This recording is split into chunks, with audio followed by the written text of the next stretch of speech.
What up, what up, what up, sports fans all over the world? It is your boy, Mac the Giants fan, here with my guys, the horsemen, Zion Zenith, Adam Costas. Y'all know what time it is. It's time for the Premium Takes Podcast. Let's go!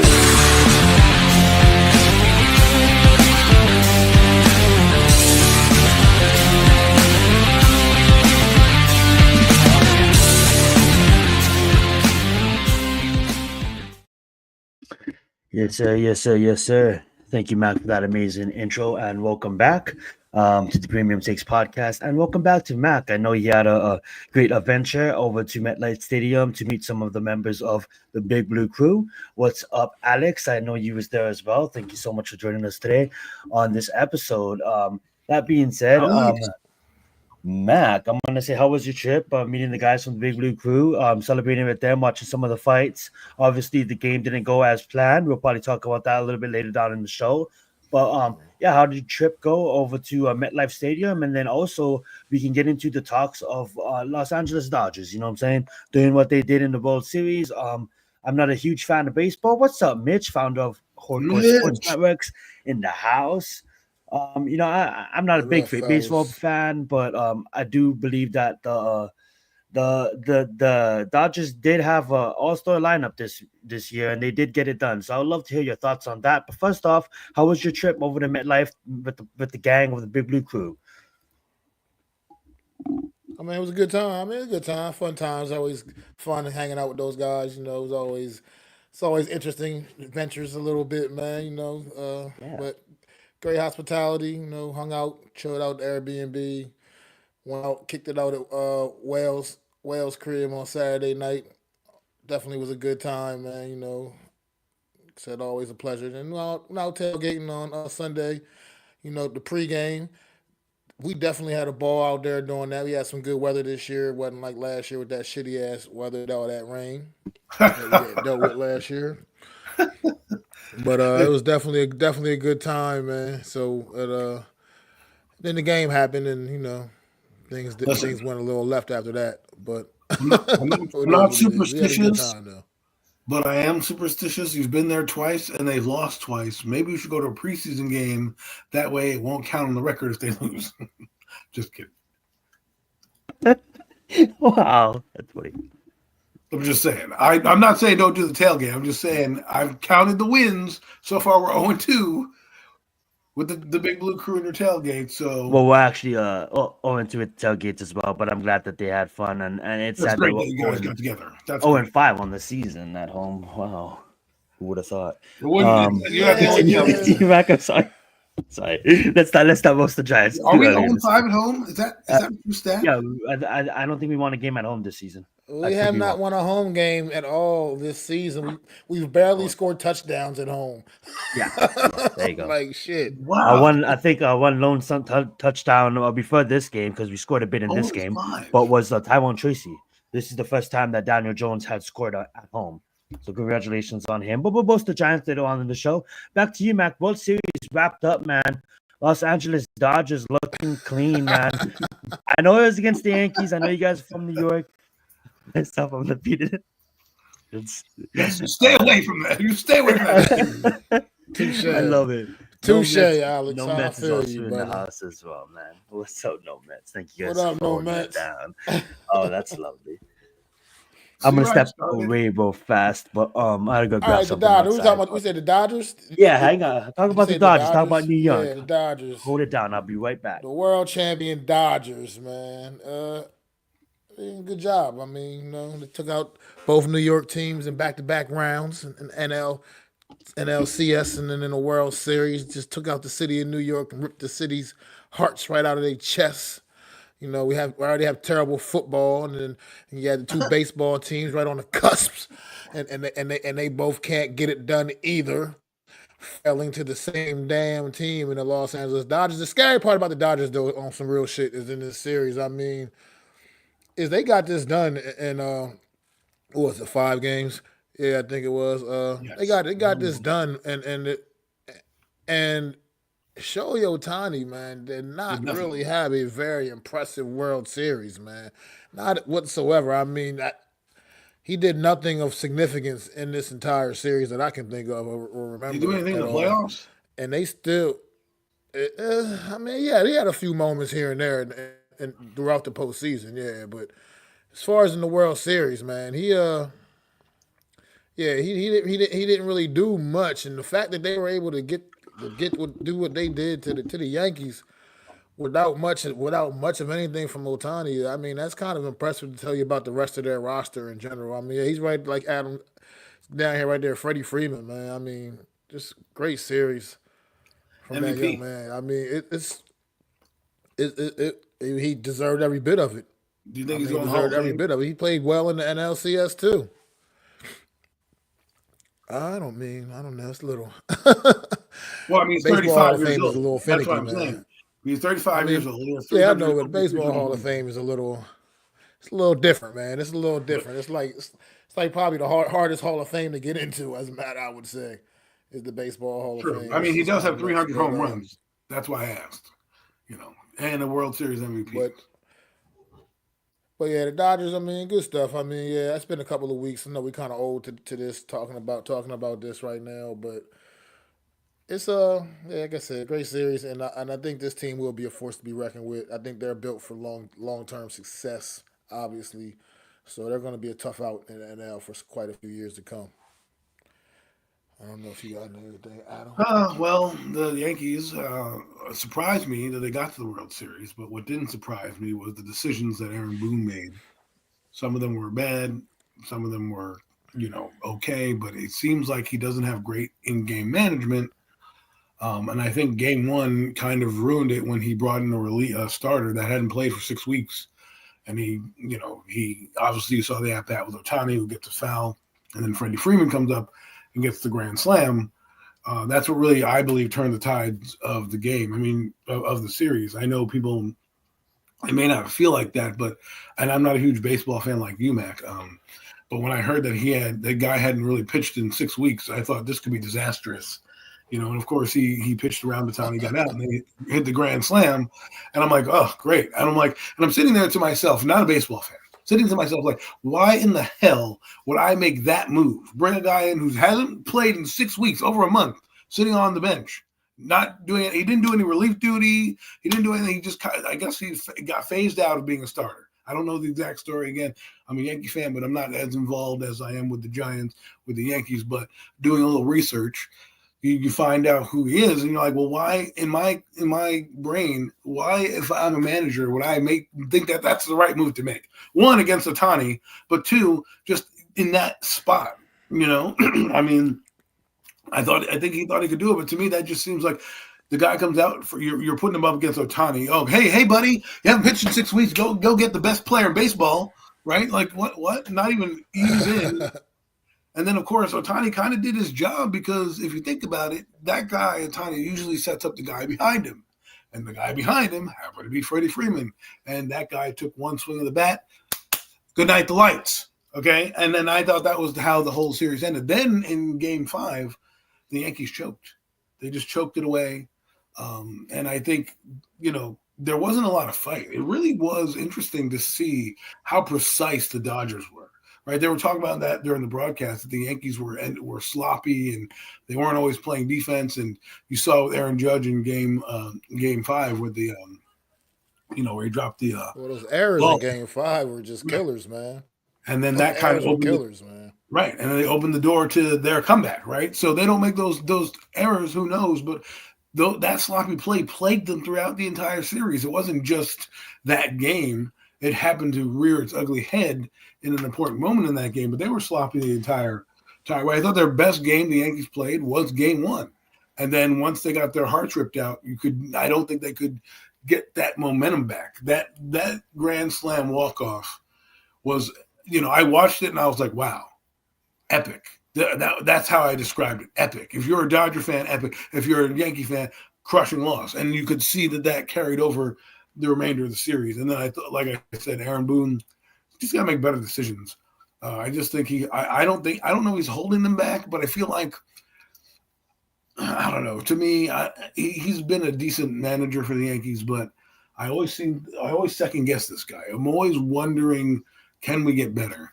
And so, you know, we'll see. We'll see what happens going forward. I don't know if he's on the chopping block, but I think this is a big free agency period for the Yankees. I think you need to look into your relief pitching a little bit more, get a little bit more depth in that starter rotation if you're trying to go up against LA. They had starters for days. That last game they let everybody out.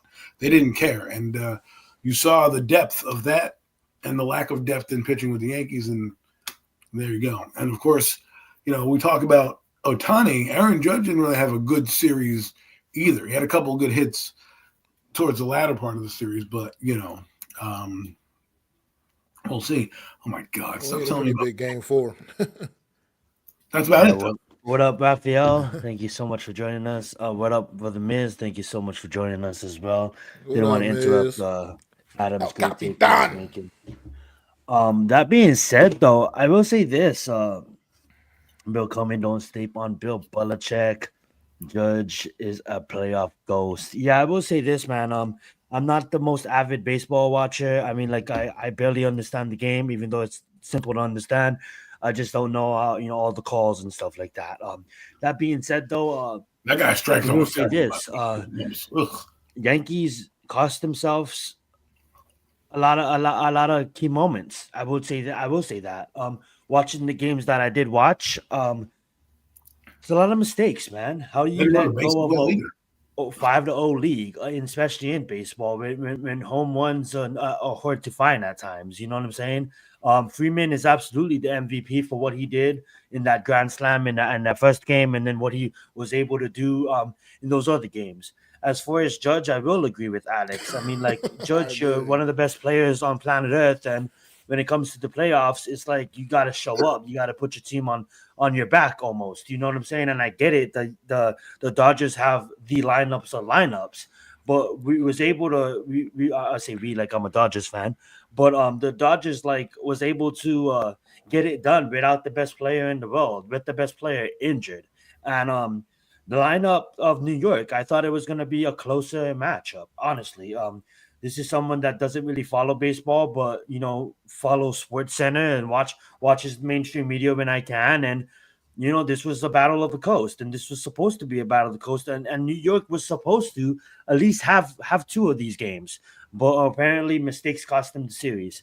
That being said, he's in the kindergarten team. That's funny. That being said, we'll see what happens in the future. I just real quick to go right ahead, Matt.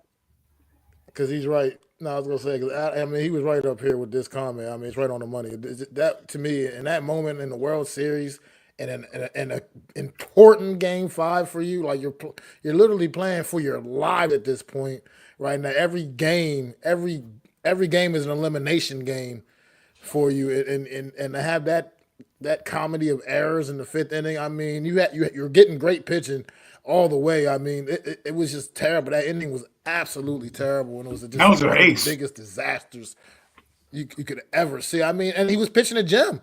He pitching a gem. Oh, he was pitching good. He was mowing down those fucking Dodgers. But those errors, man, that was just absolutely wasted his just unacceptable. Like at this level, they did. They absolutely wasted that. Yeah, but when you think about it, though, when you mentioned that pitching performance, I think it was I think it was Garrett Cole, if I'm not mistaken. I could be wrong, but absolutely, it was Cole. He came out like gangbusters and really controlled the momentum and the batters that LA had. And then with the comedy of errors, the guy played 7 innings. I mean, he held his own. Think about this. He gave up. He didn't really give up 5 runs, but they gave up 5 runs because of poor defense. And he still played 7 innings and kept the game at like 5-5, right? And it was everybody behind him that couldn't and the batting went cold, couldn't seal the deal.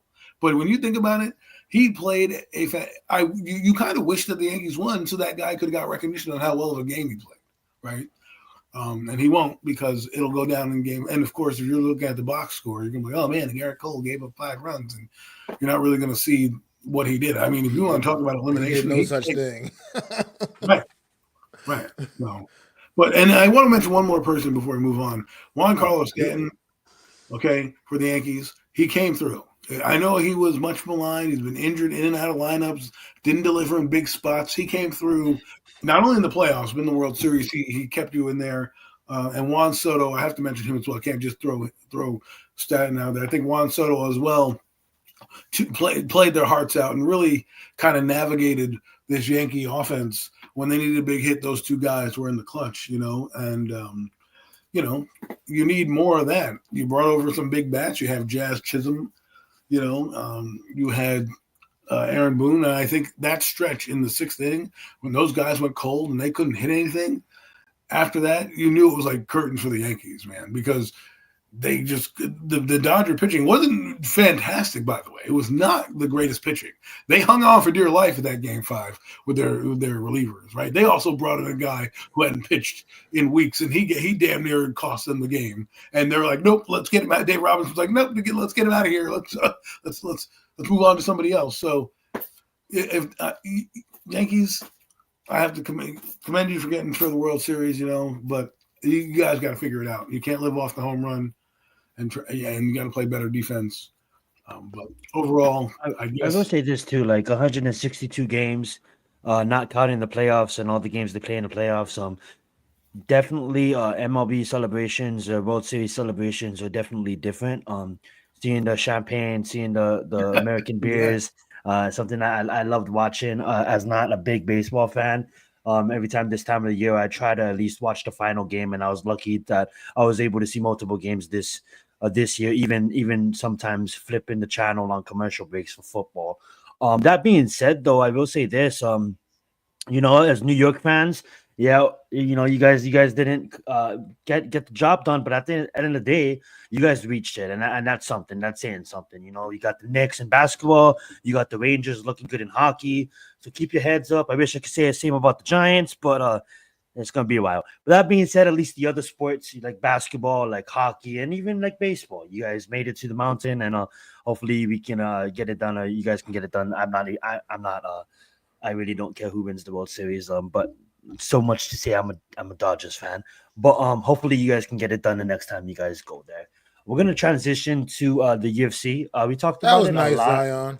That was real nice of you to say, Zion.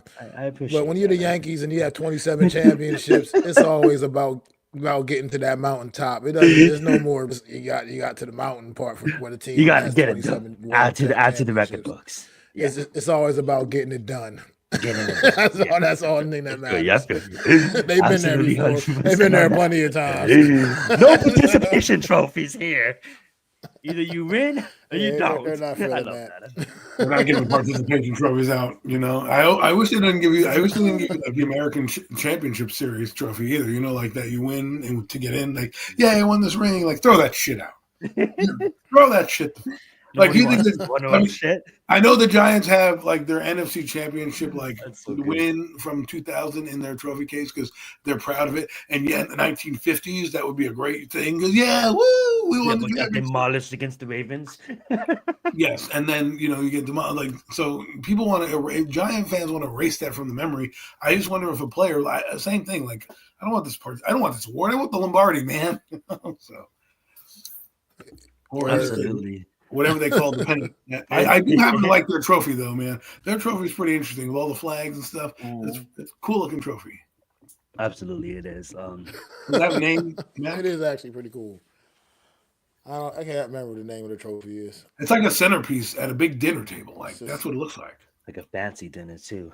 I like the Stanley Cup. I think the coolest thing to win is the Stanley Cup. But when I look at the shapes of all the other trophies, the MLB trophy is kind of interesting. You got all those flags around and stuff. It's kind of cool. So I know there's a lot of history with the trophies in basketball and football, but they are basic trophies. I'm not trying to diss the trophies, beautiful trophies, but compared to some of these other sports,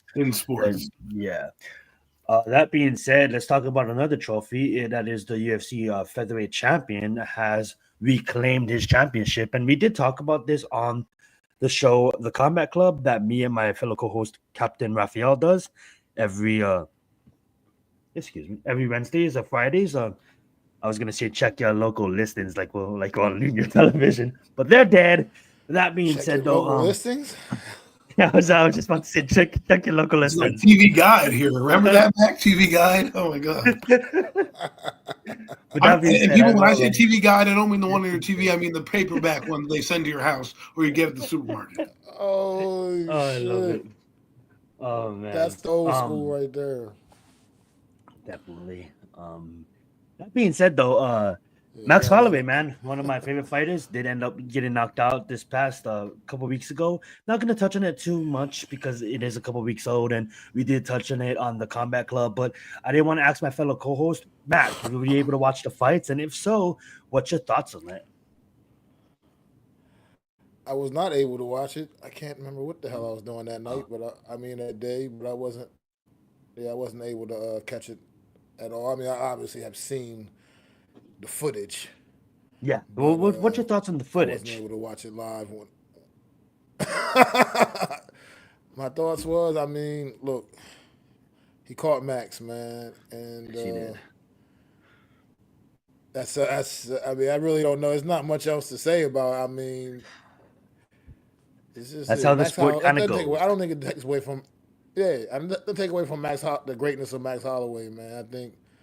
I think he's still a future like UFC Hall of Famer at some point down the line, man. But it's some days it goes like that sometimes in the UFC, man. I mean, these guys are all professional, pretty much. They're fighters. They're well trained, and yeah, I don't know. That's all I have to really say about that one. I mean, I don't really have much else. It was tough. I know you're a big fan, but yeah, he got knocked out. I mean, it's just He no other way to put it. I mean, and he got knocked out bad to the yeah. I mean, he was sleep.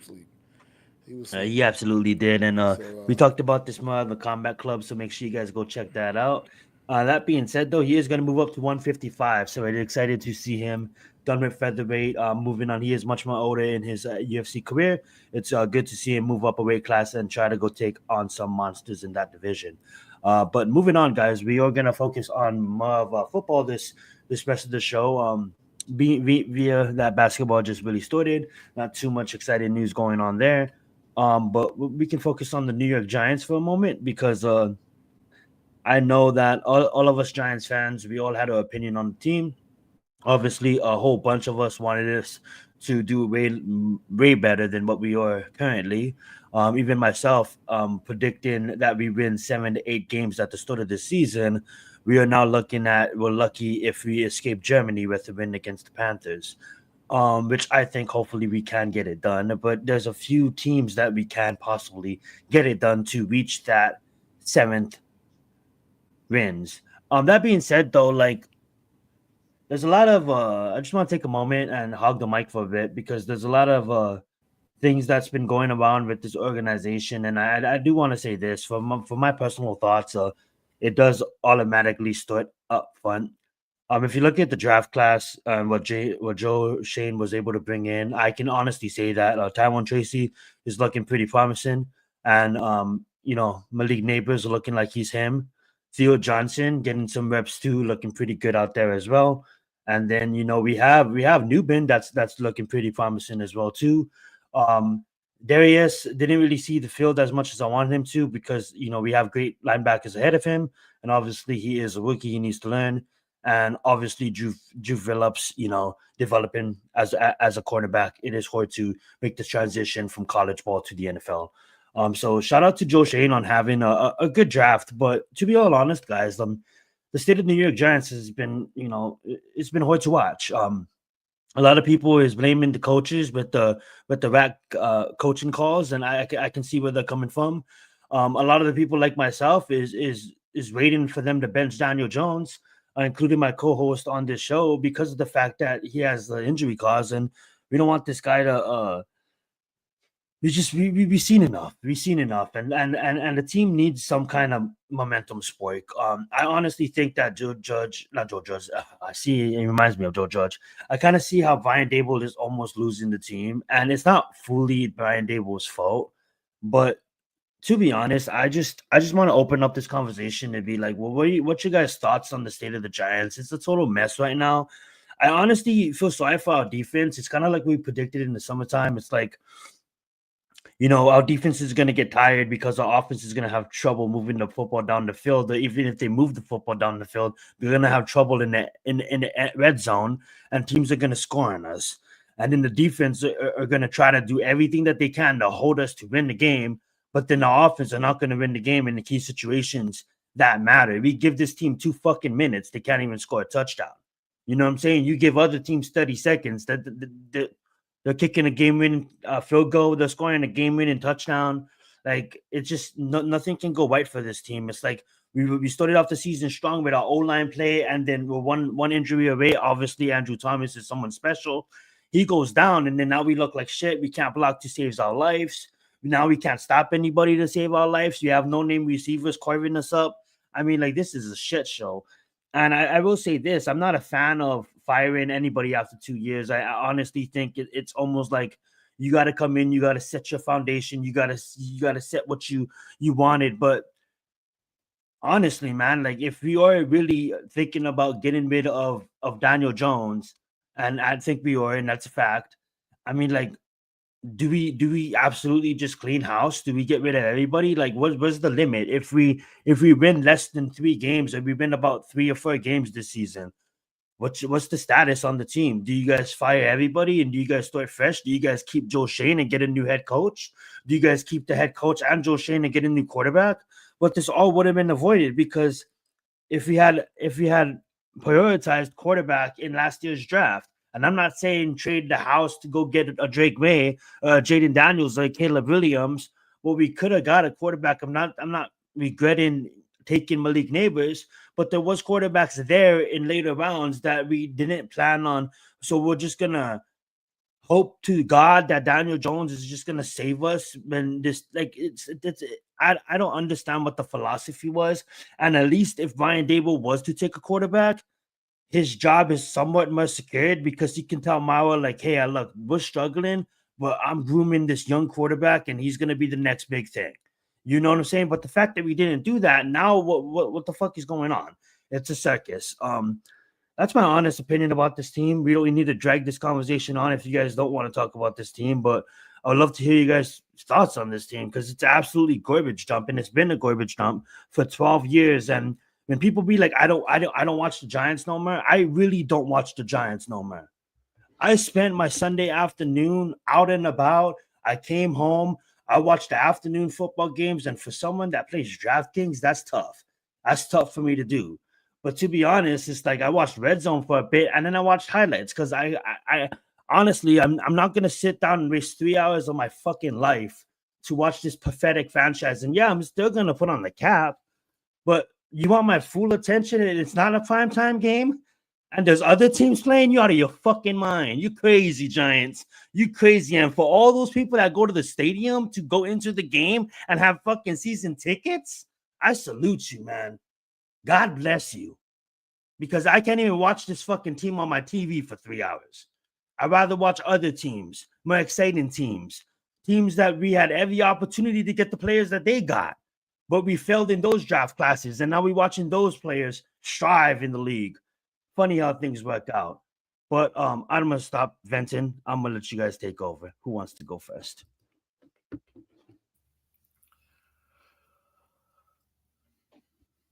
Mac, I will. I guess I'll take it from here for a moment. Look, I'm one of those guys who, if this team doesn't do the correct things in the offseason, I'm going to start to scratch my head and possibly leave. Number one, get rid of the quarterback. I don't care what he does down the stretch, how many angry runs that motherfucker has, get rid of him. That's step one. Step two, figure out how to sign Azeez Ojulari and Darius Slayton.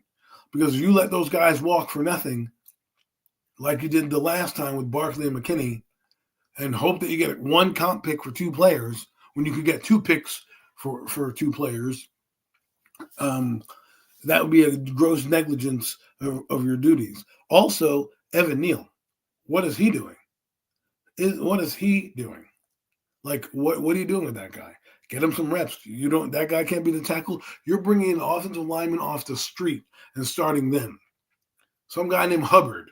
I don't know if he's related to the running back in Carolina, but some guy named Hubbard came off the street and has been an absolute dumpster fire.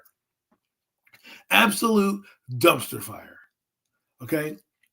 Your offense can't do shit, right? You have no help. You have a tight end who is struggling. You don't start Bellinger. He's in the doghouse for I don't know what reason. I mean, I guess, he showed up late to a meeting or something. I have no idea. But he seems like he doesn't get any burn. You got the third tight end, Mayhertz, who's barely caught a pass in his life. He's out there getting more burn than Bellinger, right? Meanwhile, guys who should be in the doghouse are not. Are not. Yeah, you don't know what to do with Deontay Banks, which we told you was, again, not the right roster move for this defensive coordinator. And you still brought in a defensive coordinator and a guy that doesn't fit your personnel. That guy was a bump and run corner for the Wink Martindale system. Look at Wink Martindale and his cornerbacks in history. They're 6'2", 200 pounds, come up and tackle and do everything. Where's Deontay Banks? He's missing. Now, you just cut Nick McLeod for what? Nick McLeod, in the position that you are one of the weakest, you cut one of the best players of that group. For what? $1.5 million to sign some booty ass off the street lineman? This team, they're probably going to win in Germany. And if they don't, I wouldn't surprise me if they didn't. Bro, leave Dable's ass in Germany if they can't get it done in Germany. Right. Leave Joe Shane there in Germany, because this is the type of thing that I know that they're quote unquote coming back or whatever it is, right? He wouldn't. They cut him because he wouldn't. They cut him because he wouldn't take a pay cut of his $1.5 million or whatever. Like you are. Let's break the scenario down for the people out there. Okay, you are at the bottom of the roster. You are guaranteed your money, right? At least, or a portion of your money. You're like, oh, $1 million to be a solid corner. Mind you, he was a starter last year. He's played solid on special teams, and he's not a bad corner when he's out there. I mean.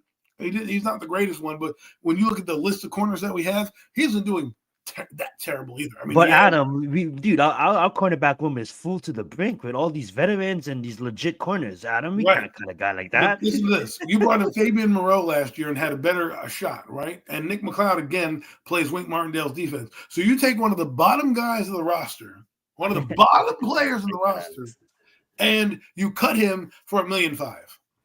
You couldn't ask for some of Daniel Jones' money back? Like, hey, man, I know you're a quarterback and all, but we're going to have to take some of that bonus money back or something like that because you're playing atrocity, right? You're cutting a guy in a need spot. Where's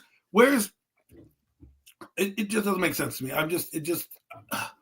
Some of the roster moves don't make sense to me. The leadership is missing in this franchise. There's no direction. There's no leader that you can – lean on and be like, oh man, he's going to get that. Like Tom Coughlin, I never worried about Tom Coughlin. I never worried. He made his fair share of mistakes, but I never worried about that guy leading the men. Right? His teams are going to be disciplined. But with Brian Dable, I don't know who's going to show up. I got people getting cut left and right. I got Brian Burns talking about, oh, my best friend is leaving. You know what I'm saying? They're feeling it in the locker room. You're not winning. You're not making winning moves. You don't take guys out. You're benching guys a week after they've done something wrong. You know what I mean? But you don't bench the quarterback who hasn't done anything right. So, it just really is a dysfunction from top down. And I know people are saying, well, the quarterbacks aren't good this year. You start with the quarterback because it starts fresh and it gets the stench out of here, right? And then, you look at Joe Shane and the players that he let go. McKinney has like 6 interceptions, or it could be 7. I don't know. He just has an interception every game, right? Oh, but we didn't need him. Nope. Sorry. Our defense is great. Yeah. Okay. A great defense just got dog walked on Sunday. Couldn't stop a nosebleed. You know how many times? Listen to this. Me and Matt calculated it, right? 2 games that the Giants played against Commanders, they punted once. 2 games. They punted once. Okay? But you decided to let McKinney go. Then, on the other end, our running back, or ex-running back, breaks the internet with the hurdle going backwards. I've never seen anything like it, but he hurdles going backwards, and the whole internet is broken, and he's such a difference maker on that winning ball club, and here we are with 2 wins. You don't think we can use a $12 million running back like that now? Go ask Dallas Cowboys. Wait, is that the same running back, Adam, that was about to break his record on us? And he's like, Nah, it's okay, let the young guys eat. Exactly. That guy. The guy who you said no one would pay $12 million to. Joe Shane. No one's going to pay $12 million. You laughed in Hard Knocks. Hey, Cormer's a motherfucking bitch, huh, Joe? Cormer's a motherfucking bitch. You gave your little chuckle down the hallway. No one's going to pay running back. And honestly, the best one, it hasn't even hit yet, because remember when he was talking to his best friend, apparently the GM of Carolina? Right. He's like, come on, man, we're going to be doing this for a long time. You sure about that? Yeah, and his son told you what to do. Pick a quarterback, Dad. You only get one shot at this thing. What is it, the 7th and 8th graders? 8th graders like the same draft the quarterback? He's 13 and plays Madden and can build a better franchise than his father. I'm sick of it, Mac. I mean, this fucking team sucks. There's just no other way to put it. There's no nice way to say things. You can't even speak nicely about these guys at this point. That's how bad it is. It's ridiculous. Every week in and week out, you find new ways to lose football games. You come up with the absolute most atrocious offensive game plans I've ever seen. I've ever seen in my life. I've never seen anything like it. You draft Malik Neighbors to hit him 9 times for 59 yards. That's what we drafted Malik Neighbors for. 9 catches for 59 yards. Like that's what we're doing out there with a guy like that. 9 catches for 59 fucking yards. Like I don't understand. Everything, like you said, it's just been dysfunctional. It's all been poor decision after poor decision after poor decision with this football team all season. You bring fucking Devin Singletary in, you give him Saquon's number, like as if as if he just is going to do number 26 like things. And this guy's been absolute poop. Tyrone Tracy, who's taken over the starting duty over the last couple of weeks, is the leading rusher on the team already. Like just like that. I mean, this is unbelievable with this football team, man. I'm exasperated. Mac, you're right, Alex. That's that's pretty much what he does, because he catches every pass he catches is pretty much behind the line of scrimmage or something. So, but you know what's interesting? That's what that you said, Mac. You said something that I want the audience to kind of resonate on because it just made my head hurt. So you got rid of Saquon Barkley, right? And Mac, you just said we drafted Malik Neighbors to have 9 catches for 50-something yards. But in this game, instead of using him against a weak secondary, because obviously they just got Marshawn Lattimore, we ran the football. Well, guess what? Who do we run the football with? A 5th-round pick and some guy named Singletary who should be on a milk box because he's not good. But instead of paying a high-quality running back who breaks the internet with one move. So you drafted a bona fide receiver to have him do damn near nothing, and then you decide to run. Oh, this is our game plan. We're going to run the football with our 5th-round pick back and a fucking second guy like Singletary who's not a feature back because, yes, we want to show everyone how good of a run game is. Meanwhile, on Channel 2, fucking the Eagles are over there. He's spinning around. He's doing backflips. He's catching a wheel route out of the backfield. Good, go figure. They actually use him, and there he is, right? But no, Joe Shea, what do? You give me crap on top of crap. And he's like, oh, well, no, we don't need 26. Let me just put Singletary on. People will think it's him. No, idiot.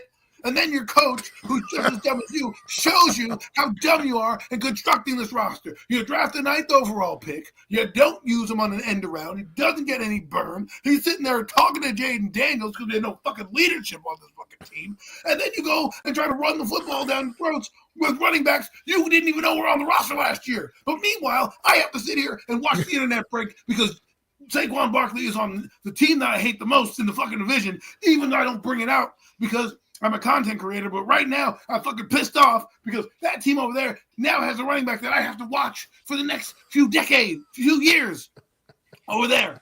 Yeah, I mean, because like you he could be, decided to bring he in a could be fifth higher round as pick who an Eagle. basically played receiver all his life, and a receiver who is over there talking to his best friend who doesn't even get the rock. He's probably over there like, hey, man, I'd probably be dominating if I was on the team. Maybe you should call my agent. And, the game's back on. See you later, Jaden. You know what I mean? Like, that's the type of shit he's probably talking about. Let me get the fuck out of here because they're running the football, but they drafted me. Oh, guess what? Because the quarterback who had 0 yards in the first half.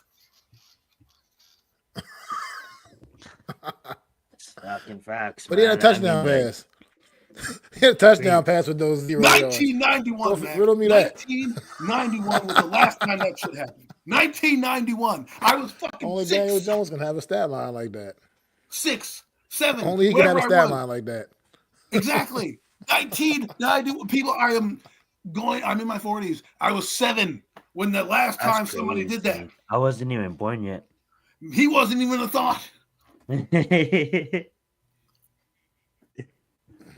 And I will say this though. I mean, like, we'll see what happens. I know Miz is really excited to bring in a former legend and still is legend, of the sport, and Bill Belichick. I could see it happening. Me and Adam had this conversation this summer on the phone. We want. I mean, like, I don't know if he still feels the same way, but I want Mike Vrabel. I think he's an excellent player, his coach. He'll come in here, and I think his teams will play hard for him. It'll be like, I honestly think it'll be like another Dan Campbell situation. I think the Titans were immature to get rid of him. I think honestly they just wanted to a fresh start. And I think Callahan is a good coach for the Titans. Honestly, they have their own problems on their roster. But that being said, I think Bill Belichick would be a good fit here. Obviously, thing. He started here, but yeah, let's get what Mac has to feel about Belichick. Yeah, I'm sorry. I'm just going to cut you off, but I'm not feeling the Belichick thing like that. I mean, look, I got a lot of respect for Bill Belichick. Obviously, he's the GOAT, potentially GOAT. You know what I mean? He's going in the Hall of Fame for sure. I mean, many championships over. But it's just, I think, at some point, sometimes you just got to understand that this game is kind of, your time has passed. It's evolving. Yeah, it's evolving in a direction that I think doesn't really necessarily include Bill Belichick on the sidelines anymore. That's just how I feel personally about that. I mean, he's been in the game for years, man. Sometimes you got to just know when to bow out and when to say when. And that's just how I feel. It's nothing really against Bill. Obviously, he's, like I said, great legendary coach. I just don't think right now that's necessarily the direction I think this team needs to necessarily go in. I mean, the Vrabel. We will say this, not to cut you off, like Vrabel thing. Oh no, go continue. I'm sorry. Nah, so I mean, I'd be all about the Mike Vrabel, like a guy like that coming in. I mean, a guy that's a proven winning coach in this league, hasn't been able to quite get over the hump with those Tennessee Titan teams, but he's definitely done some really good things with a team like that was not necessarily loaded with all kinds of top end talent. You know what I mean? And but I mean, another guy out there. I mean, I'm just gonna say. I mean, I just love what they doing in Detroit. And man, I get a guy like Ben Johnson on that sideline. Maybe you get him to get him a quarterback in this motherfucker and get this offense cooking the way it's supposed to be cooking. I got a feeling that Ben Johnson would know exactly how to use Malik Neighbors the right way. And I'm just saying, and can probably get a lot more out. Could probably get a lot more out of even a Wan'Dale Robinson type of player. And just kind of get these playmakers going. That's all. I'm ready to see the New York Giant offense look like other teams in this league. Pretty much look like the rest of the teams in this league. Because the New York Giants offense, it is hard to watch most of the time. It just is. It is very difficult to watch this offense on the field. It is that fucking bad. It's hard to watch. That shit hurts my eyes when I see this team line up on the field offensively. It's absolutely terrible. That's how bad it is. I mean, look, even the dumb team we're playing tomorrow, on Sunday, the Carolina Panthers, they still, in a sense, just look even more competent offensively than we do. They just stink and they're terrible. And I don't know anything else to say about it. This game is going to be absolutely awful. Why are we doing this to the German fans? We're going to scare them from wanting to watch NFL football after they see this fucking game on Sunday. They're going to be like, what the fuck is this shit? Let me just pose it. Like, I do love what Miz said here too, because he's like, stop thinking what we want, right? And this is how I get to my verbal, right? Honestly, Bill Belichick, he's obviously, if he wants to be here, he's automatically gonna get the interview. You know, this family is a tight knit family. I mean, like honestly, his legacy here, Miz, you're absolutely right. Myra, if they're on the phone already, that means she's probably gonna get an interview. I do like Ben Johnson. Obviously his name kind of popped up now in coaching surfaces on what he's doing with the Detroit Lions' offense. Obviously, he was the passing game coordinator, the tight ends coach before that. Been with the Lions for a while. Was in Miami Dolphins before them, and started his career at Boston College. But is Myra tired of these first-time head coaches? Honestly, I'm not trying to say anything about first-time head coaches, because you look at a lot of first-time head coaches this year, and they're looking damn great, last year, and they're looking great. You know what I'm saying? But at the end of the day, sorry, real quick, Zion. My fault. Let me cut you off. What I'm tired of the New York Giants. I'm fucking tired of retreads. That's what the fuck I'm tired of. I'm tired of thinking we can bring the old guy back and think you're going to get the old school success. I'm just tired of that. That's what this team keeps doing. Yeah. They do too much of that bullshit. Like, I'm tired of thinking you're going to get the same magic and recreate this same magic. Like I said, in Mac's Bill point, Belichick is a great coach. He'll always go down as a legend. But I mean, this motherfucker's old as shit right now. At this point, he's had an amazing, very long career. Like, does he truly really want to be back on that sideline like that? Is he really what you think? I mean, I'm just not feeling it. I'm not feeling that. And I honestly think, man, what Mac's trying to say is, like, envision what Ben Johnson can do with a Malik Neighbors, with a Tyrone Tracy. Maybe everybody wants to say the quarterbacks suck this year. I stepped away when Adam was making his point. Sorry about that. I missed the end of it. But I will say this. Everybody fucking wants to say, like, quarterbacks are supposed to be perfect when they're coming out. That's why you get a good genius and you pair them with a good quarterback from college, and you go on to have teams like the Cincinnati Bengals. Like, I get it. They're not doing good right now, but holy shit. Zach Taylor was about to lose his fucking job, huh? And then what happened? He drafted what? Who? Exactly, bro. And then what? What? Okay, you want to say the same thing about Buffalo? Obviously Andy Reid is Andy Reid; he's a legend. But that being said, I mean, like, we're looking at what can Ben Johnson. What if he does come in, and what if he does get a young quarterback with Monroe, with the Sanders? You know what I'm saying? With the Cam Ward, with Jackson Doit. You know what I'm saying? A lot of people want to look at these quarterbacks like they're supposed to be fucking perfect coming out. Sometimes it takes a good quarterback, a good coach, a young team, believe in the system, and go get it done. I mean, like, look what Jared Goff did to the city of fucking Detroit. You know what I'm saying? And I get it. It's a different situation. He wasn't drafted, but he's a young quarterback that they didn't want in Los Angeles. Detroit said, hey, let me get this guy. I can do something with him. Built a fucking beautiful offensive lineup. That's what he is. Drafted a receiver and onto the races. So no matter if it's one of these coaches, I think the next coach that comes in here, it has to be done right. It has to be done right. And you have a chance when you get a quarterback. Isn't that what Dable's supposed to be? Absolutely, but they did the wrong move. They didn't take the young quarterback. They believed in Daniel Jones. If you think about it, how can Jason Garrett, the clapper, be all of a sudden fucking bad when he had those Cowboys moving? But let me say something about that. Because go right ahead. Because Dable got all the credit, got all this credit, for Josh Allen and this and all that and yada. Mm-hmm. What Ben Johnson's done with, like, a Jared Goff, when he went to the Lions, that was just like the Rams basically were just like, get the fuck out of here, pretty much. We want to upgrade. And when they made that trade for Stafford, he was very much considered just very much a very, very just average quarterback. Nobody thought much of Jared Goff when he got traded to the Lions. People thought that he was going to be there maybe a year, 2 years tops, and be the fuck out the door. You know what I mean? Just a bridge quarterback for somebody else they might have brought in. And what he's getting out of Jared Goff is elite quarterback play week in and week out. And that says something about the coach that maybe the coach that he actually is. I mean, Amon-Ra St. Brown was a late round draft pick, and he's one of the best wide receivers in the league. I mean, that says something that tells me something about what a Ben Johnson is. I mean, we got Jameson Williams is a clear-cut head case. Clearly, he's a fucking head case. Always in trouble for one thing or another, whether it's the gambling shit or whatever the thing is, and that situation is now. But yet, he still gets the most out of these guys on the field. So, like you said, we don't have the Lions players, but if we get the right coach in there, coach these guys up, maybe they can start looking a little bit something like the Lions players. Because that's what an issue is right now. Look at this. Our offensive line was blocking for Daniel Jones before Andrew Thomas got injured. Okay, if you look at Malik Neighbors, Amar St. Brown is proven. So Amar St. Brown is obviously better, but Malik Neighbors looks promising. Okay, so boom, that's a comparison. You want to talk speed? Can someone figure out how to fucking use Hyatt, Jameson Williams, Hyatt, speed?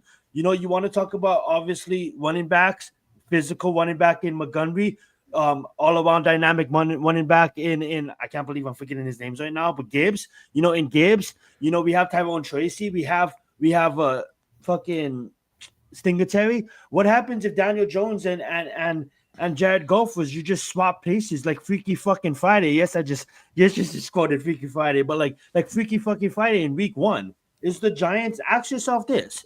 If Jared Goff was on this fucking team with the players that we have and the offensive line that was blocking, and no matter what, yeah, we had some bad head coaching fucking calls, but do you think we're obvious? No, I say Jared Goff has at least 4 wins right now.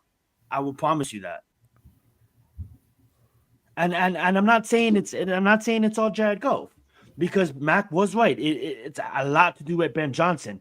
And that's why when you look at a guy like Ben Johnson, able to take a Jared Goff and able to make him, you know, one of the top quarterbacks in the league, it got to stand for something. And the way the Lions offense is moving the football right now, got to stand for something. And I just think that Daniel Jones is such a quarterback that can't function under pressure, that can't win in big time moments, that can't call an audible multiple times. You can move, you can put someone in motion, maybe you can call multiple plays, but can't really take the game over without needing Dable. And I'm not saying all these quarterbacks can, but you're in your 6th fucking year, bro, and I didn't see no evolution from you in your game. So at this point, anybody coming out that we could get in the first round, and a coach maybe like a Ben Johnson, a coach maybe like a Mike Vrabel, a coach maybe like a Bill Belichick, could probably fucking put us in the right direction. Go right ahead, Adam. I think you had something to say. Well, first off, I'm with Mac. Bill is a nostalgia piece. If we keep thinking about the 80s and Bill Parcells and Tom Coughlin, we're going to be stuck in the 80s. And that's what this franchise is John Mara stuck in the 80s. And he just needs to do a thorough search. If you do a search and you find out Bill wants to be here, but you've interviewed 5 or 6 guys, fine. Okay, fine. You came to that conclusion. But I don't want it to be that's it and done. I want you to do a search. Because like you said, Ben Johnson, Jared Goff's interesting dynamic. Since we're talking about the Lions and what they've done, you really look at what the Lions did. They brought in a coach who had no experience in Dan Campbell outside being an intern for Miami, right? They took a chance on the guy, and then the players took a chance on him, and he believed in Jared Goff, and they kind of were like, oh, you're good, right? And he wasn't bad with the Rams. He brought them to a Super Bowl. McVay just needed he knew he needed to cash in early, and he didn't have time to wait for Goff to get to where he needed to be. So he decided to get the sure thing in Matthew Stafford, who, by the way, should be in the Hall of Fame. I don't care what anybody tells me. That guy's a Hall of Fame fucking player. And right now it's working out for the Rams. And the Lions, but if the Lions go on to win the Super Bowl this year, right? Let's just say, then both teams came out in a trade. Great, because you got your franchise quarterback that won you a Super Bowl. Mind you, he's a first overall pick, right? And Ben Johnson does help elevate guys. If you look at what Dave Canales did, right? He's a guy that helps elevate quarterbacks. Look what he did with Baker Mayfield in Tampa Bay.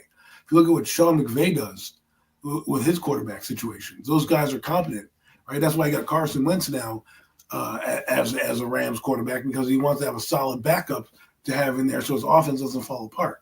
And we were about to see, that was in Kansas City, but he brought in a backup and they can play some games. And he brought Matthew Stafford in here, and he didn't even really do anything outside of refine his career, right? But I want guys from that tree, the Shanahan tree.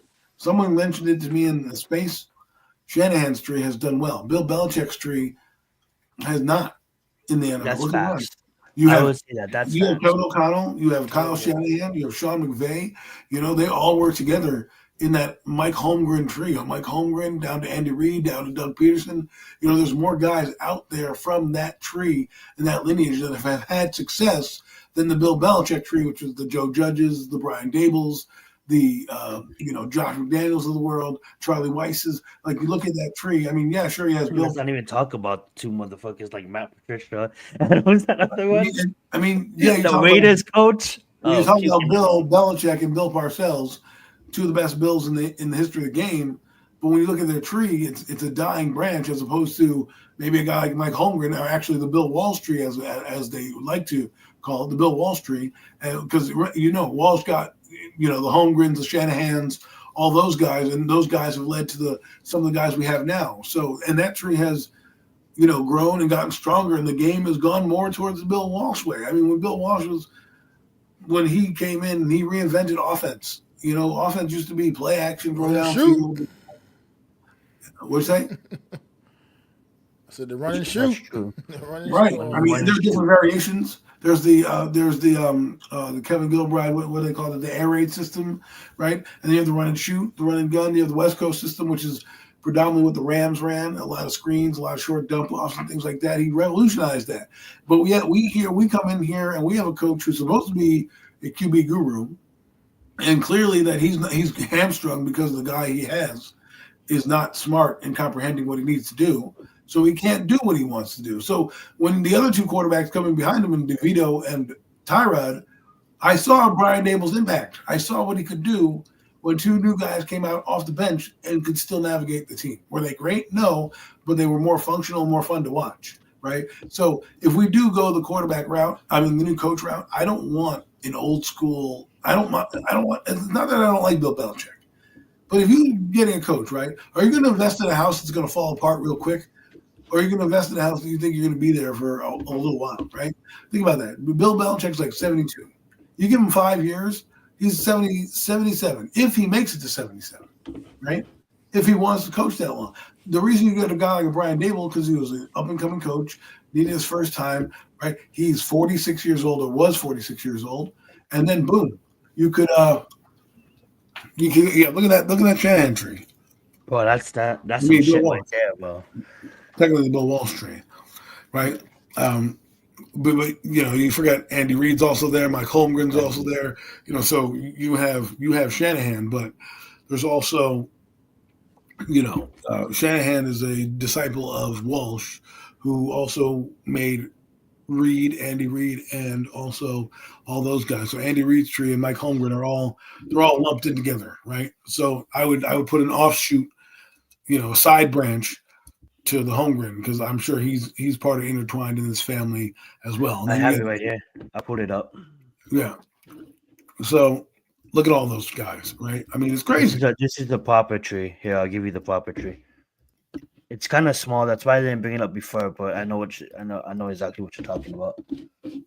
Right. It's a small looking tree. That's why. But you look where it says zoom in on it. There you go. Here, right. Let me find that. Bill Walsh. Hopefully we can see it a bit better.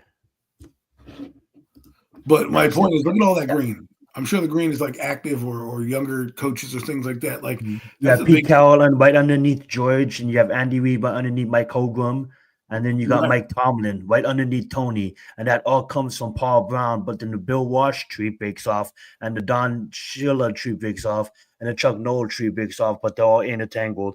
And you got fucking Sean Payton's name up there, and I'll let Adam continue. You got John Harbaugh's name up there. Go ahead, and look at those guys that you're talking about, Harbaugh, Payton. I mean, we can transition from the Giants into the other teams in the league, and we can start with the Chargers right there. You want to talk about a good coach, right? You want to talk about a quarterback who's good. They brought in, a coach, and now they're flourishing. They have a new identity. They have a new direction, right? Even though Anthony Lynn came in, they have a guy that commands a room, and it's changed everything about that team. And that team is exciting to watch. I don't know what they're going to do per se. They were 3-3. I think they're like 5-3 now, or 4-3. I know they have a winning record. Herbert's been playing out of his mind the last few games, and it's because you got a guy. They took a chance on a guy. And they didn't take a retread. They got a guy who's from a good program in Stanford, to a good Michigan program, to the championship game. Not only that, he took the 49ers to a championship game, and he was a He just decent coached player. the Super Bowl. Right. Yeah. And he also was a decent player himself in Hardball. He was called Captain Comeback in 1994 when he was bringing the Indianapolis Colts back from game. Almost knocked off Pittsburgh in the Right. championship game, AFC championship game. See, Almost that got was him. what I was watching the Yo, Superchargers. can we Got just take the to, time to say like damn, like shout out to Kyle Shanahan's coaching tree for a little bit. You know what I'm saying? I mean, like you got names like D'Amico Ryans, what he's doing with the Texans. Obviously, you guys know my love for Mike McDaniel, what he's doing down in Tua. We just talked about that player coach combination, that quarterback coach combination. You know, when Tua came in all defeated, Mike made him 600 videotape. He said, "Look at that, start believing in yourself again. Off to the races. Hopefully, they can regain some traction." You got Matt LaFleur. Look what the fuck he's doing in Green Bay right now. You have Zach Taylor. Just talked about that Joe Burrow combination. Look what he's doing now. Kevin O'Connor. Nobody half the thought the league, Vikings. man. Nobody thought the Vikings was going to be something. And obviously, Robert Shula. He had his moments in Carolina, and we remember him a little bit from the Giants. But you know what I'm saying? That's fucking amazing. Obviously, that's wow. You know, shout out to Kyle, man. Well, it starts with Pete Carroll, Mike Shanahan, and it goes up from there. And it all started with what Adam was talking about, Bill Walsh. Right. I mean, and like we said, I'm not saying that Bill is not archaic, but look at the tree in front of you. It evolves. People are starting to pluck from that tree because it's growing exponentially. Okay? I mean, it is growing and growing and growing. And, it will keep growing as long as Shanahan's here. I mean, Kubiak I think he's the offensive coordinator in New Orleans, if I'm not mistaken. And that he's going to be the coach now of that team because Dennis Allen got coached. But that's Gary Kubiak's son, who's also part of the Shanahan tree, who also won a Super Bowl with Denver, right? Like, this is what I mean. And Bill Belichick's tree goes back to Bill Parcells, who, he goes back a little ways too, but it's like the Parcells tree. You can say it doesn't go that far. It dies. The only thing keeping that tree alive really is Bill Belichick. But we've talked enough about this stupid team. Let's get to the games. I will say this: you got to give a shout out to the other side of that tree, right? So you got Bill Parcells, you got Bill Belichick on one side. That ends in Arthur Smith under Mike Vrabel, but you also have Sean Payton on the other side, right? We have Dan Campbell. Hopefully keeping it alive, and you do got Dennis Allen there as well. But yes, let's get it. You guys want to move on to picks of the week? Sure. All right, let's get it. Let me pull up some. Don't you have anything else, Mac, on the coaches? Do this. I ain't got nothing on the coaches, man. I said my piece. I mean, like I said, I love Bill Belichick, man, but that's not. I don't think that's the answer, solution to the Giants' problems. I'd rather have Mike Vrabel, to be honest with you. I really want me some Mike I'd be Vrabel. perfectly fine with that. And I think that's where they would go, knowing Mara. He won't go with a first-time coordinator. He'll go with a guy who's had a coaching experience. And if you want to split the difference, I would go with Vrabel over Belichick, just because if we do win, we want a guy here that has it's going to be here a long time. And gets to select his quarterback in the draft. I would absolutely love that. Alrighty. If they do that, I'll even fucking tolerate Joe for one more year if they want to do that. But if you guys want to get rid of them, I'll burn the ship down too. Alrighty, we got Cincinnati Bengals versus Baltimore Ravens tonight. It's going to be a lovely game. Now, keep in mind, T. Higgins is not going to be playing for the Bengals tonight. We do have Baltimore Ravens. I believe Isaiah likely is not going to be playing for them as well. Another key injuries is White. He's going to be inactive as well. And DE, I'm not going to go through all of this. I'm just going to say, who do you guys got tonight? Cincinnati Bengals versus Baltimore Ravens. I got Baltimore Ravens, man. My fault. No. I got the Baltimore Ravens in this one, man. I just think that's going to be too much for Cincinnati to handle. They've been playing some better football as of late, but I still think they can't keep up with this Baltimore Raven football team. I think Zay Flowers is hitting his stride. Lamar Jackson's still playing at an MVP level. And look out, man. People tried to write off Mark Andrews, man. He's starting to wake up as well. So this and we don't even need to talk about King Henry and things he's doing down there. But over there in Baltimore, I just think it's going to be too much for Cincinnati to handle. I like the Baltimore Ravens tonight on Thursday night. Oh, I forgot to mention too. This was a key acquisition. They did acquire Deontay Johnson from the Carolina Panthers. That was the Baltimore Ravens. He's probably going to be focused more in the offense because of the fact that he just got to the team last week. That's why people didn't see him on the field. You can see him a little bit more involved, but don't expect too much. Flowers, Derrick Henry is still the main targets. Go right ahead, Adam. Well, this is a tough one.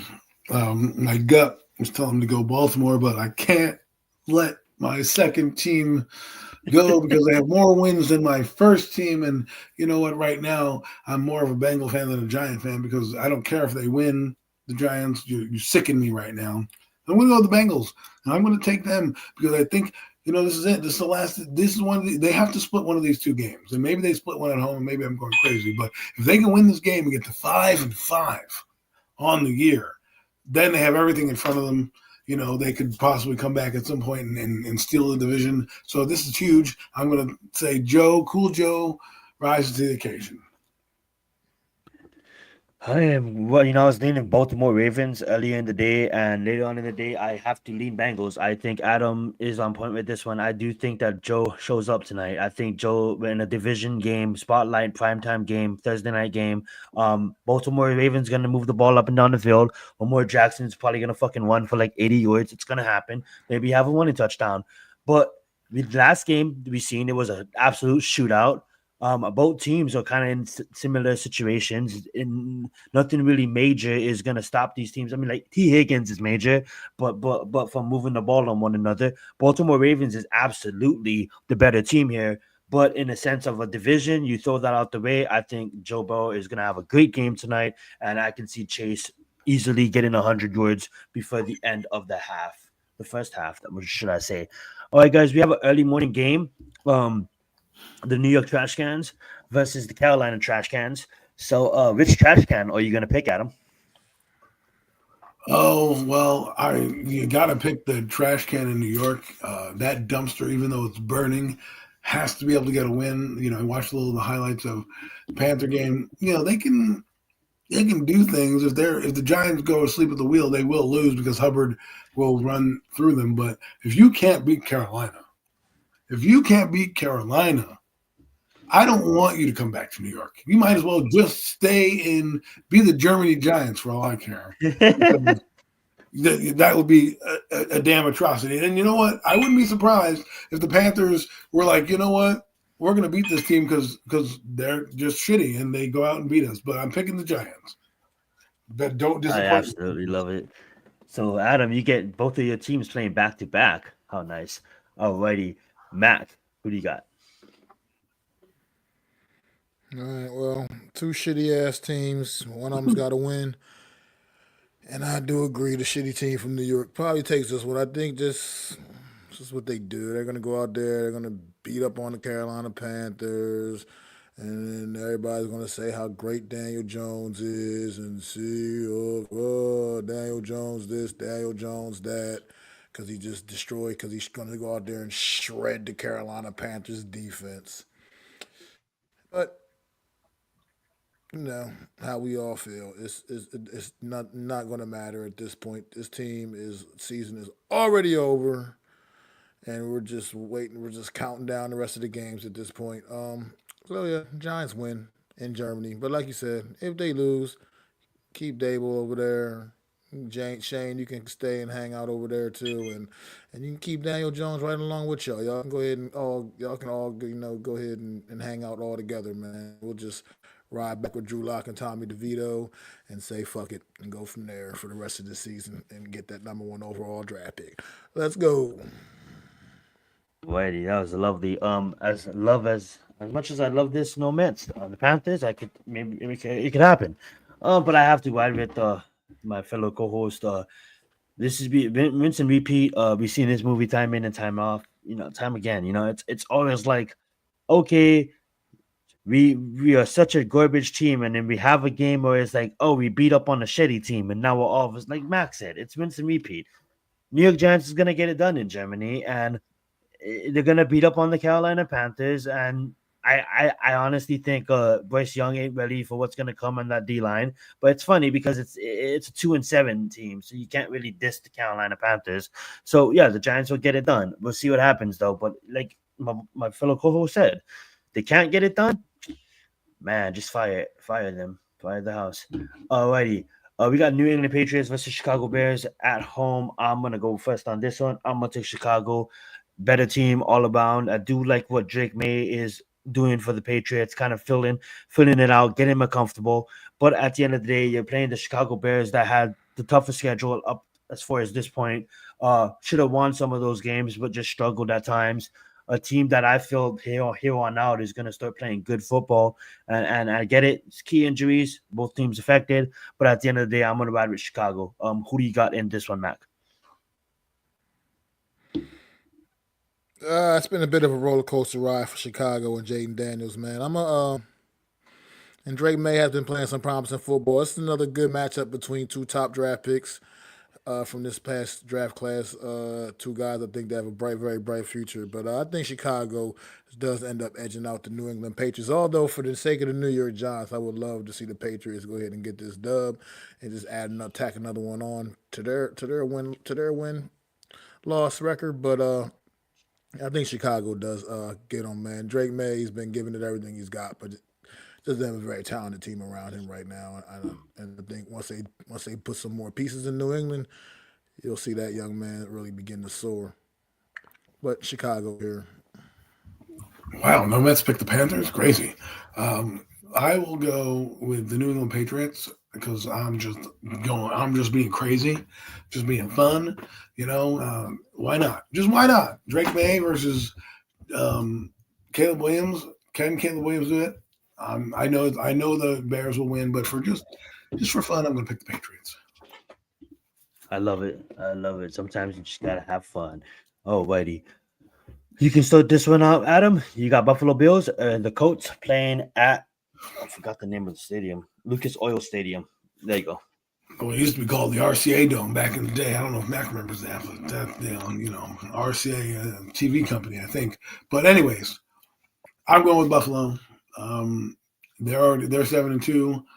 They need to kind of keep pace with the Kansas City Chiefs. The Colts, even though they have a quarterback change in Joe Flacco, which, I'm wondering if Anthony Richardson might be the better option just to go with and see what he has, but they benched him. They're going with Joe Flacco trying to save their season. Motherfucker tapped out. They say, no, motherfucker, you don't tap out. Like, this is football. Right. Not tapping out. So go ahead. Therefore, Buffalo wins in Lucas Oil. Go ahead, Matt. Buffalo Bills are going to win this football game. I don't know. The Colts, they're just better. They're just better. They're going to win the football game. I don't have no real expertise analysis on this one. They're just going to win the game. Sorry to interrupt you, Adam. I do think that the Buffalo Bills is absolutely going to steamroll the Colts. The defense is giving up the most air yards, I believe, in football this season. Easy to throw the football on them, even though they have 3 real receivers that's questionable. Buffalo Bills will get it done. Didn't mean to interrupt Adam's point, but I think after this game, the Colts do realize, like, okay, the kid tapped out, but he's young. Give him a chance. We already sat him for 3 weeks, and I honestly think I don't like going back and forth, but you already started the kid. So I get it, discipline, but at the end of the day, it's like I get the mainstream media. I even joked around with Adam right now. The kid tapped out, but at the end of the day, he's a better. You can't ride. You're 4-5. Like, really? Do you really think, like, Joe? Nothing against him. But fucking, I don't think he's gonna be able to get it. Like, you have an opportunity to put back in Richardson and really have an opportunity to move the ball on offense. But we'll see what happens if they choose to just stay with Flacco. Alrighty. Mac, you can take this one. Minnesota Vikings versus Jacksonville Jaguars. It'll gross, but yeah, go right ahead. I like the Minnesota Vikings here. I think them to get back on track. and handle some business against a lowly Jacksonville team that just almost like the New York Giants. They just seem to kind of continue to find ways to lose football games week in and week out. And I like the Minnesota Vikings too. Nice. Go right ahead, Adam. Oh my God, the Vikings. Yeah, that was weird. That was. I mean, like, it's not a weird matchup because nobody expected Minnesota being so fucking good this year. But why would we even talk about that? So what I'm gonna do is I'm gonna give Mac another chance to go first because that matchup is absolutely pathetic. We got an in-division matchup. We got a tough Denver defense going against the undefeated Chiefs, bro. This is gonna be a good one. I don't think a lot of people know how good this game is gonna be, man. I'm really excited about this one. I don't know, man. Does the Chiefs exit the game with a loss, Mac?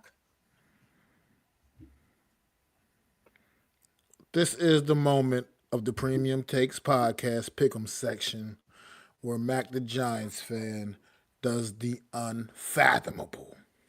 And I believe that the Bo Nix-led Denver Broncos offense is going to saddle it up and ride into Kansas City and hand them their first L of the season. And this young man will get his first humongous, big signature win of his career, going head up against the great Patrick Mahomes. I think the Denver Broncos are up for the task. I think they will be the team to give the Kansas City Chiefs that first L, and I think it's happening this Sunday because I said it.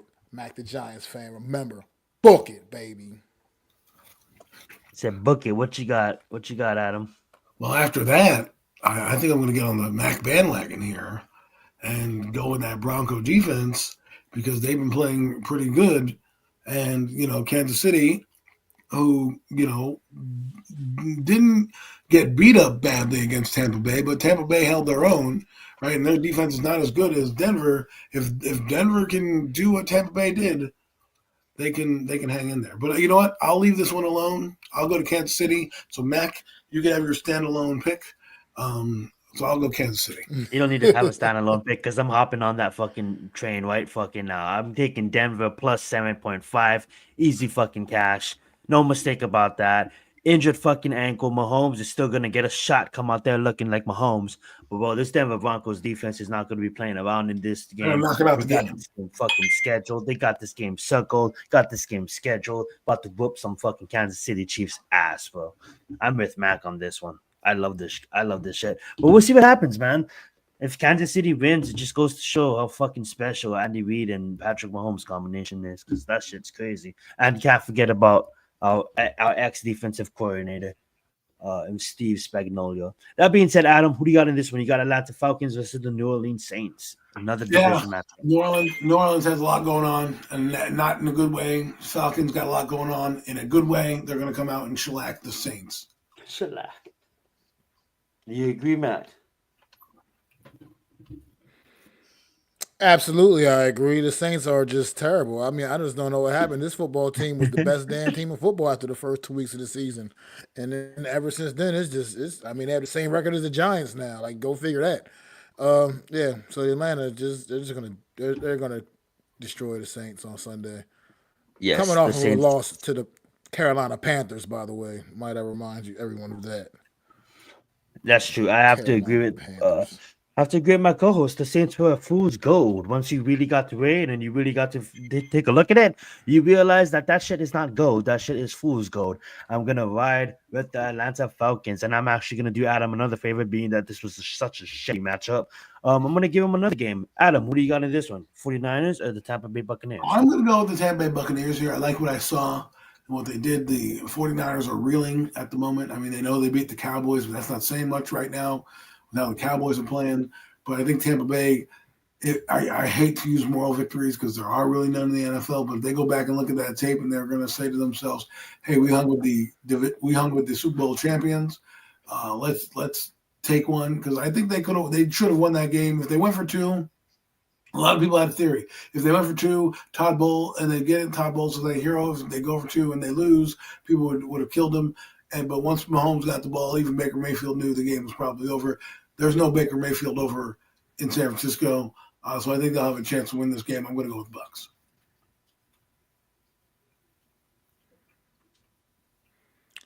I think I'm going to go with the Tampa Bay Buccaneers at home as well against the 49ers. Tampa Bay is proven to be a really resilient football team. I mean, they didn't come away with the win on Monday night against the Chiefs, but at the end of the day, they went toe-to-toe with that football team, and that is without Mike Evans and without Chris Godwin in that lineup. Two receivers that Baker Mayfield depends so highly on. He is still finding ways to get the other guys involved, elevate the rest of the teammates around him, and he's playing great football. Baker's playing great football, and Tampa Bay Buccaneers overall, they're a really solid football team, and I think they will be able to figure out the 49ers and get the job done. Yeah, I love it as much as I love I don't really like Todd. I really don't, but he's showing to be a good coach, I guess. I do like me some Baker, man. Absolutely love seeing Baker do what he's doing. Absolutely respect the fuck out of Kyle, and if it was coach to coach, I say Kyle out coaches Todd. But when it comes down to it, I just believe in Baker in this game, so I'm gonna ride with Tampa Bay at home by off them canyons. Let's get it. We got Steelers versus Washington here, and let me be the first one to take the Steelers. As much as I love seeing Jaden Daniels do what he's doing, I mean, like this kid is lighting the league on fire in the nominations for MVP. I mean, like as a rookie, that never been done. Beautiful to see Commanders on top of the division. Like honestly, like congratulations to them, man. Clap, clap. But I have to ride with the Steelers, man. I just think the really tough competition for the Commanders. Both teams are tough competition for each other.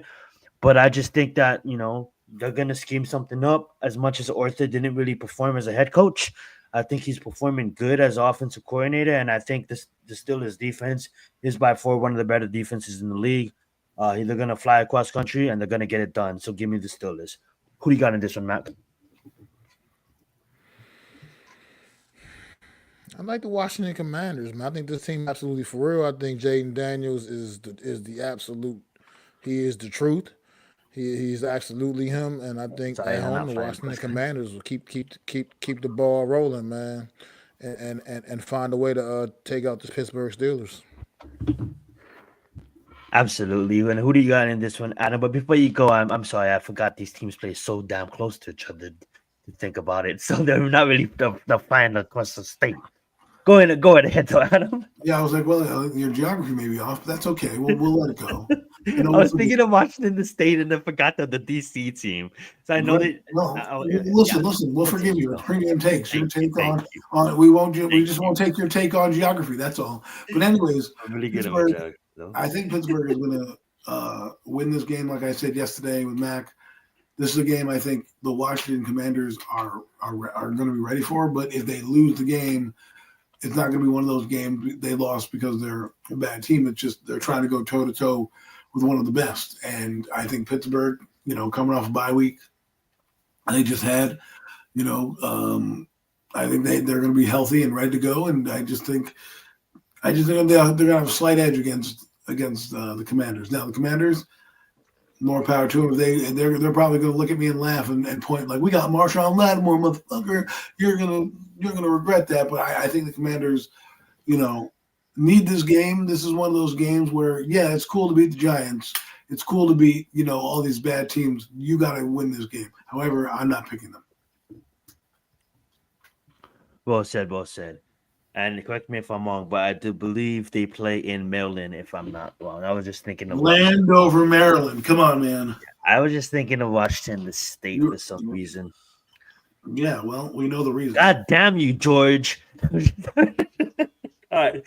We got Tennessee Titans versus Los Angeles Chargers. Who do you got in this one, Mac? I got the Los Angeles Chargers in this one. I mean, Justin Herbert is finally, he's coming to life over the course of the last few weeks, like Adam mentioned earlier, starting to really light it up and looking like his old self again. And the fact that they do still have a very strong running game, J.K. Dobbins still running the ball very, very nicely. I think that's just going to be too much for the Tennessee Titans to handle. I like the Los Angeles Chargers. Yeah, I'm absolutely going to agree with you. I'll just jump Adam real fast and to say Tennessee Titans are another trash can. Should be the Tennessee trash cans. And I love what Jim's doing, man. Go right ahead, Adam. Justin Herbert has got a coach. This team is good. This is a win they need right now to keep pace. They need to get to their 6th win, and that's it. They're gonna, once they get the 6th win and dominate this team, we're gonna start talking about the Chargers as a legit team in the AFC.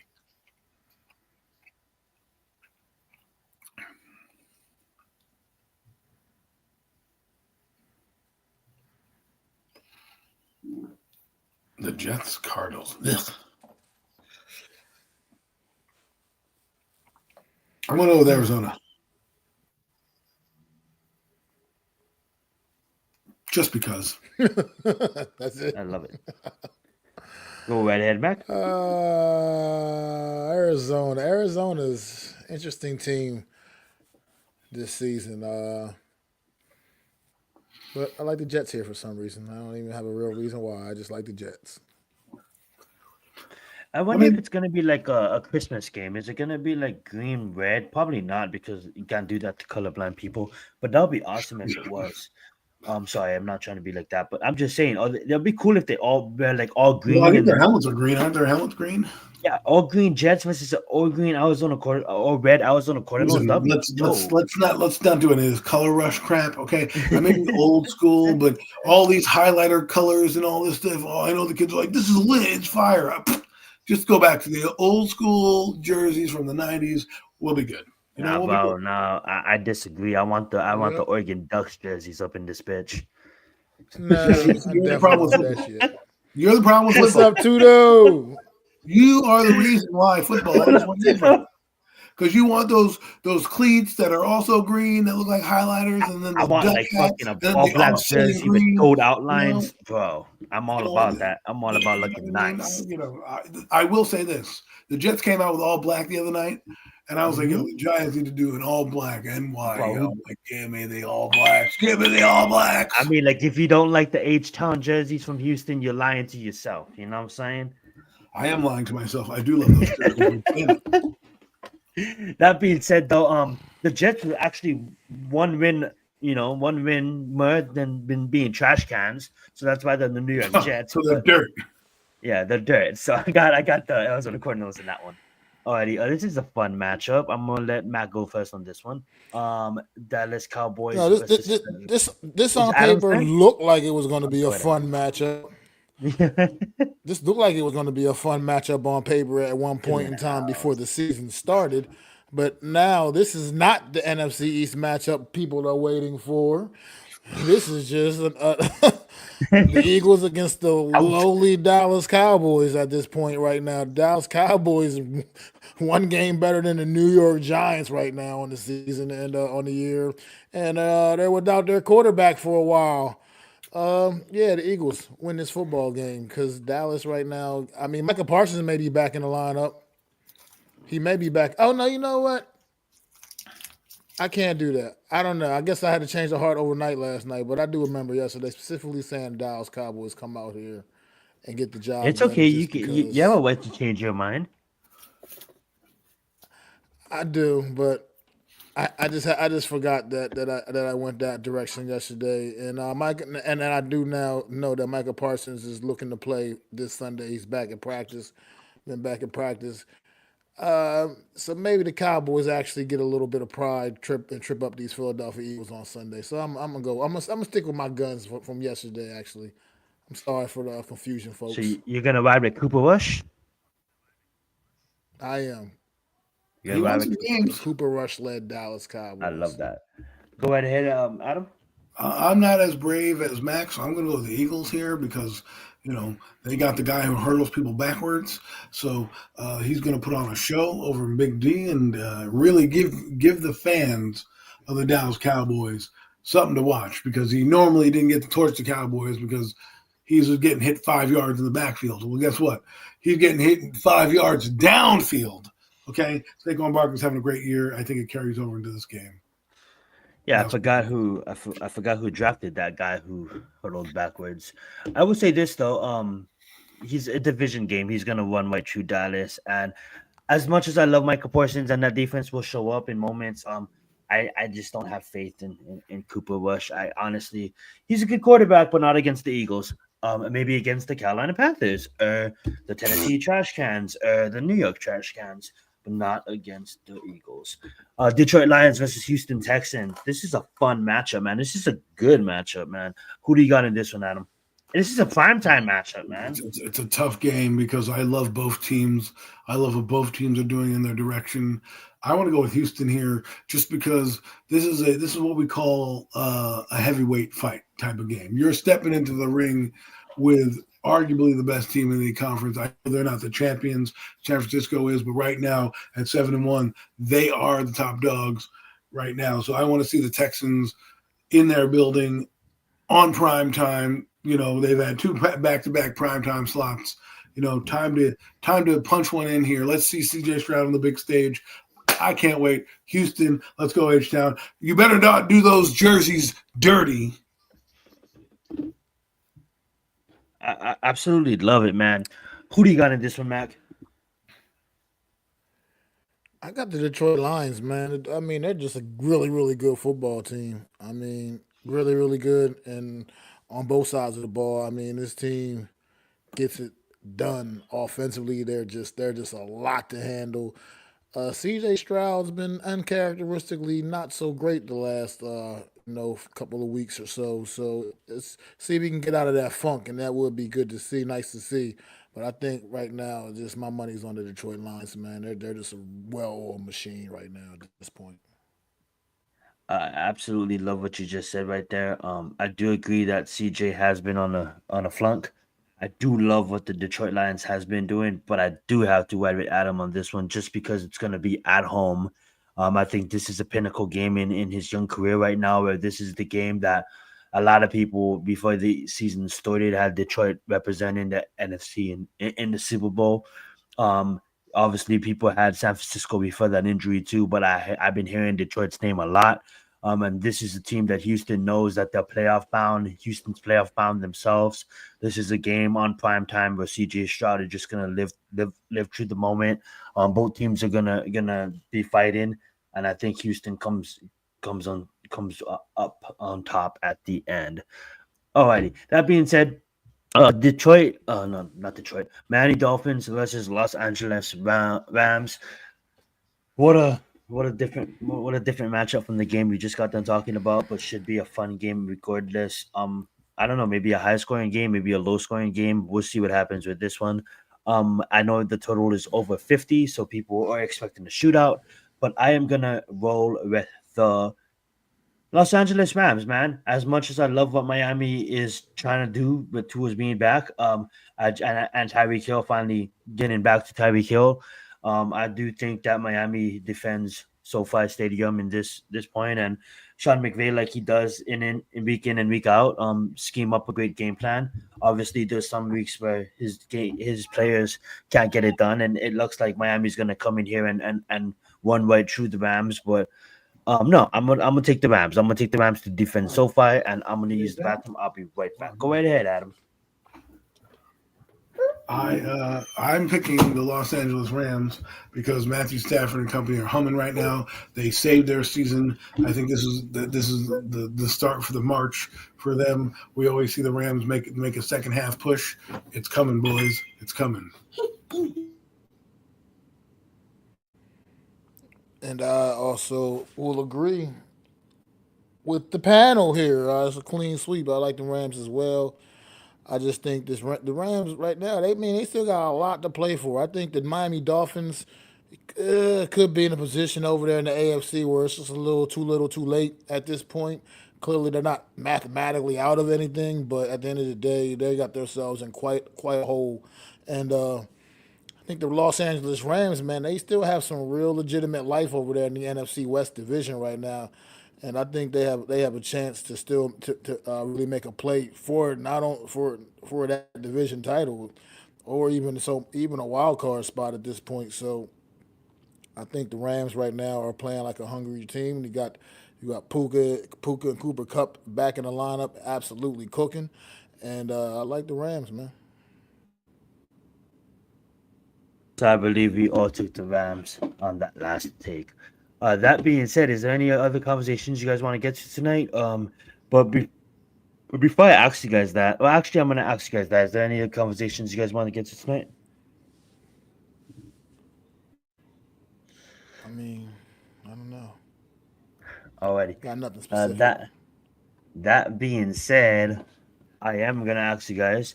We are Premium Takes. We've been doing this show for a while, so we gotta check in on you guys. Haven't talked to you guys for a while, so I want to ask you guys: how was your guys' Halloween? Did you guys dress up? Did you go trick or treating with the fam? And if so, what was the costumes?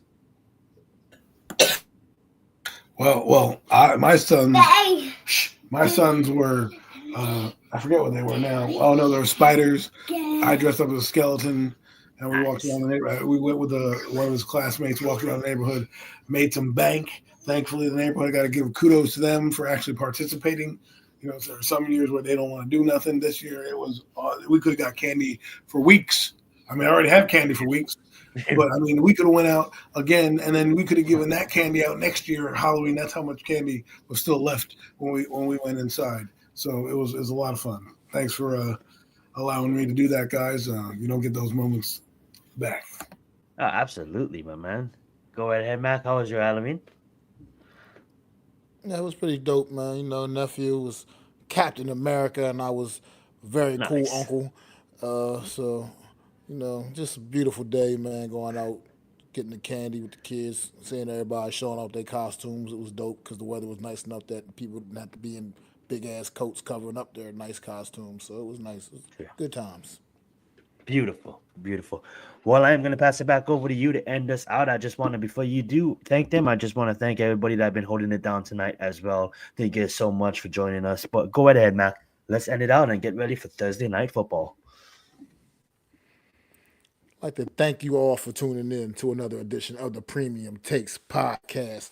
I am Mac the Giants fan. This is all my guys, the Horsemen, Zion, Zenith, and Adam Costas. Make sure y'all go support all three of our channels. Go to Zion Zenith, hit that thumbs up, hit that subscribe button. Go to Adam Costas, do the same thing. Hit the thumbs up, hit that subscribe button. Come on, the Mac the Giants fan, and hit that subscribe and thumbs up as well. Also, support the Hardcore Sports Network as well, man. Bunch of great guys putting in a lot of work, giving you a lot of content each and every day. All sports is getting covered on Hardcore Sports Network. And make sure y'all tune in next Thursday night, 6 o'clock p.m. Eastern Standard Time for another edition of the Premium Takes podcast. Get them fours up for our guy, the fallen angel, Jeffy T. NYG Jeffy T, man. Always gonna love him. He's always gonna have a seat at this table, baby. Get them fours up and support for our guy, man. And Absolutely. we'll see y'all next week. Pow!